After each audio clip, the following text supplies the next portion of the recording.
السلام علیکم ورحمۃ اللہ وبرکاتہ۔ خواتین و حضرات، ایک سکھر پاکستان سے ایک خاتون نے میرے ساتھ رابطہ کیا اور گڑ گڑا کر رونے لگی اور کہنے لگی میرے چھوٹے چھوٹے بچے ہیں اور میرے خامد نے مجھے گھر سے نکال دیا ہے اور طلاق کی دھمکیاں دیتا ہے، میں تمہیں طلاق دے دوں گا، میں بہت پریشان ہوں اور 3 ماہ سے میں گھر میں بیٹھی ہوئی ہوں اور میں جناب علی اپنے والدین کے در کے اوپر بیٹھی ہوئی ہوں اور جناب علی میں نہیں چاہتی یہ طلاق ہو۔ ذرا سی بات پر اس کا جھگڑا کرنا اور نندوں کا تانے لگانے اور جناب علی ساس کا جو ہے نا کہ وہ تانے اور کام کرانے اور یہ مختلف چیزیں جو تھی وہ ہو رہی تھی۔ پھر آخر کار میرے خامد نے مجھے مار کوٹ کر گھر سے نکال دیا۔ تو خاتون کی دکھ بھری داستان سنی، میرے بھی آنکھوں میں آنسو آ گئے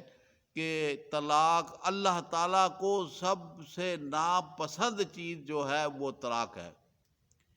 کیونکہ اللہ تعالیٰ نے جوڑے پیدا کیے ہیں اور وہ جوڑے زمین پر آسمان پر فیصلے ہوتے ہیں اور زمین پر بنتے ہیں، اور اللہ پاک نے جو مخلوق دنیا کے اندر بھیجنی ہے وہ میاں بیوی کے نکاح کے بعد ہی وہ آتے ہیں، اور جب ان میاں بیوی میں جو جھگڑا ہوتا ہے وہ شیطانی قوتیں جو ہیں وہ ان کو جو ہے آپس میں عداوت کی طرف لے کر آتی ہے، اور مختلف شکلوں میں انسان بھی انسان کا دشمن ہے، شیطان بھی انسان کا دشمن ہے، مختلف شکلوں کے اندر اسے علیحدہ کیا جاتا ہے۔ اور اللہ پاک نے سورۃ بقرہ کی 102 آیت میں بتا دیا ہے کہ شیطانی قوتیں انسان کی دشمن ہے۔ تو اس خاتون کی بات میں نے سنی، مجھے دکھ ہوا، اور میری تو ذہن کے اندر یہ پہلی بات ہوتی ہے کہ کہیں طلاق ہو رہی تو میں فوری طور پر وہاں نہ بھی رابطہ ہو، میں فوراً وہاں رابطہ کر کے ارد گرد لوگوں سے اور اس کو وظیفہ پہنچانے کی کوشش کرتا ہوں تاکہ طلاق نہ ہو۔ دو دلوں کو جوڑنا بہت بڑا ثواب ہے، تو آپ حضرات سے بھی گزارش ہے کہ جب ہماری ویڈیو سنیں تو آپ اسے جو ہے کہ اسے تقسیم کر دیں، شیئر کر دیں۔ انٹرنیٹ کی دنیا ہے، جہاں جہاں تک آپ کے گروپ ہیں ان گروپوں میں آپ تقسیم کر دیں تاکہ طلاق کے معاملات کے اندر آپ میرا ساتھ دیں اور میں جناب علی ایک وظیفہ پیش کرتا ہوں۔ اور جو دوست نئے آنے والے ہیں ان سے گزارش ہے کہ میرے چینل کو سبسکرائب کریں تاکہ جو ہے نا کہ ہماری بات بڑی دور تک پہنچ جائے۔ ہم نے ایک مشن شروع کیا ہے، قرآنی آیات اللہ کے صفاتی ناموں سے علاج معالجہ کرنا اور پریشانیوں کا حل تلاش کرنا اور رب سے مدد مانگنا، اور ہماری پوری کوشش ہے کہ ہم پوری دنیا کے اندر ہم اپنی آواز کو پہنچائیں، اور ہماری آواز آپ بھائیوں اور بہنوں کے ساتھ ہی پہنچے گی۔ آپ پاکستان میں رہتے ہیں، انڈیا میں رہتے ہیں اور سعودی عرب کے رہتے ہیں، دبئی میں رہتے ہیں، یا ایشیا کے کسی بھی ملکوں میں رہتے ہیں، یا یورپ کے کسی ملکوں میں رہتے ہیں، اور جتنے بھی گوروں کے ملک ہیں وہاں رہتے ہیں، جتنے کالوں کے ملک ہیں وہاں رہتے ہیں، تو آپ سے گزارش ہے کہ اگر آپ مجھے دیکھ رہے ہیں تو آپ اسے شیئر ضرور کریں، کم سے کم 2 بندوں کو شیئر کر دیں تاکہ بات ہماری قرآنی طریقہ علاج مسلمانوں کو اللہ پاک نے حضرت محمد صلی اللہ علیہ وسلم کے تھرو قرآن ہمارے ہاتھ میں پکڑایا۔ اس قرآن کے اندر ہدایت بھی ہے، اس قرآن کے اندر شفا بھی ہے، اس قرآن کے اندر پریشانیوں کا حل بھی ہے۔ آئیے میں آپ کو بتاتا ہوں کہ میں نے اس خاتون کو جو وظیفہ بتایا وہ یہ تھا کہ سورۃ نساء کی آیت نمبر 84، واللہ اشد باسن و اشد تنکیلا، یہ اتنی سی آیت پڑھنی، چھوٹی سی، یہ آپ نے 333 مرتبہ عشاء کی نماز پڑھنے کے بعد پڑھنی ہے، اور 33 مرتبہ یاد رکھیں، درود ابراہیمی 33 مرتبہ پہلے پڑھنا ہے اور 33 مرتبہ بعد میں پڑھنا ہے، اور درمیان میں 333 مرتبہ اس آیت کو پڑھنا ہے۔ اس آیت کے پڑھنے سے فوری طور پر پورا سسٹم ہی بدل جائے گا، سسرال والوں کا، خاوند کا، ساس کا، نندوں کا، جٹھانیوں کا، سارا سسٹم اللہ پاک تبدیل کر دیں گے، اور ان کے دل میں رحم آ جائے گا، اللہ کی طرف سے محبت اتر جائے گی آپ کے لیے، اور آپ جناب علی اس وظیفے کو پڑھیں۔ اس خاتون نے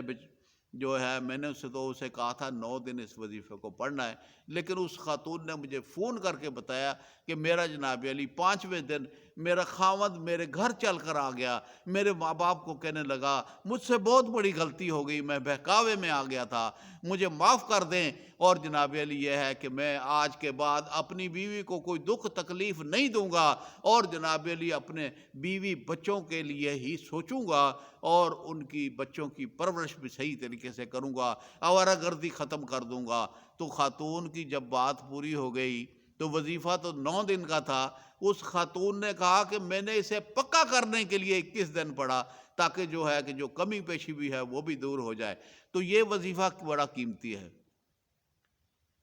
اتنا قیمتی ہے، اتنا قیمتی ہے میرے بھائی اور بہنوں، ہم نے جب بھی دکھ تکلیف اور پریشانی ہو تو ہم نے رب کو پکار کر رب سے مدد مانگنی ہے۔ یہ ساری جو کھیل ہے نا، یہ اللہ کی طرف سے ہوتا ہے، اور اللہ پاک انسان کے دل کے اندر جو اگر کوئی شرارت کی شکلیں شیطان کی طرف سے ہوں یا انسان کی طرف سے ہو، تو رب کی طرف سے جب تک حکم نہ ہو یہ تکلیفیں نہیں ہوتی، لیکن انسان گناہ کرے گا تو گناہ لکھا جائے گا، ثواب کرے گا تو ثواب لکھا جائے گا۔ تو جناب بات یہ ہے کہ دنیا کا تمام مسئلے کا حل رب العالمین کے پاس ہے۔ جو بندے خاص اللہ کے خاص بندے، مسلمان بندے اور بندیے ہیں، وہ جب بھی دکھ تکلیف اور پریشانی ہوتی ہے تو وہ قرآن کو ہاتھ میں پکڑ کر پڑھنا شروع کر دیتے ہیں، اللہ پاک ان کی دکھ تکلیف اور پریشانیاں دور فرما دیتے ہیں۔ اسی طریقے سے جب بھی آپ کو کوئی دکھ تکلیف اور پریشانی ہو تو قرآن کو پڑھیں۔ آپ وظیفہ QHB TV چینل کے اوپر پورے قرآن کی آیتیں ہی ہم نے جناب علی آپ کو بتا رہے ہیں، اور اللہ پاک کے صفاتی نام بھی آپ کو بتا رہے ہیں کہ جب بھی آپ کو دکھ تکلیف اور پریشانی ہو تو آپ قرآن پڑھیں، قرآن کو سیکھیں، قرآن کو پڑھیں، قرآن سے علاج کریں، اللہ پاک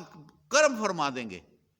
اور یہ بڑی خوشی کی بات ہے کہ اللہ پاک نے دنیا کی افضل ترین کتاب قرآن الحکیم ہے، جس کے اندر ہدایت بھی ہے اور شفا بھی ہے۔ تو کیا آپ میری بتائے ہوئے طریقے کے مطابق وظیفے پڑھیں گے؟ آپ اپنی دکھ اور تکلیفوں کو، مجھے پتا ہے آپ کو بڑی تکلیف ہے، آپ بہت پریشان ہیں، لیکن میں جب زخم ہوتا ہے تو مرہم کے لیے بندے کی ضرورت ہوتی ہے، تو میں ان زخموں کے لیے مرہم لے کر آتا ہوں، تو تاکہ آپ کے جو زخم ہیں ان کے اوپر مرہم لگاؤں اور آپ کی دکھ تکلیف اور پریشانی دور ہو جائے۔ تو مجھے امید ہے کہ آپ ضرور بضرور وظائف کو پڑھیں گے، اور وظیفہ QHB TV چینل کو سبسکرائب بھی کریں گے، نئے دوستوں کو دعوت دیں گے، انہیں شیئر کریں گے تاکہ زیادہ سے زیادہ قرآن پڑھا جائے، پوری دنیا کے مسلمانوں تک ہماری آواز پہنچا دو، تاکہ جناب علی کے قرآن کی عظمت کو دوبالا کرنے کے لیے قاری حامد پیا کا ساتھ دیں۔ اللہ پاک آپ کا حامی و ناصر ہو۔ السلام علیکم ورحمۃ اللہ وبرکاتہ۔